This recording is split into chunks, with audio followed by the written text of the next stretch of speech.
কাল দুপুরে লাঞ্চে মা যে মাছটা রান্না করেছিল আমি খুব একটা ভালোবাসি না খেতে, তাই মা বলল ফ্রিজে একটু চিংড়ি মাছ আছে, যা নিজের মতন করে কিছু একটা রান্না করে নে। ঘরে বাটারও ছিল আর গার্লিকও ছিল, তাই মনে হলো বাটার গার্লিক প্রনটাই সবচেয়ে ইজি হবে আর টাইমও কম লাগবে, তাই সঙ্গে সঙ্গে এটাই করে ফেললাম।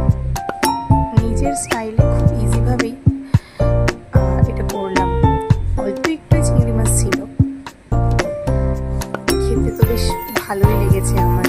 নিজের হাতের রান্না সবসময় নিজের ভালোই লাগে, যদিও ঠিকঠাকই ছিল।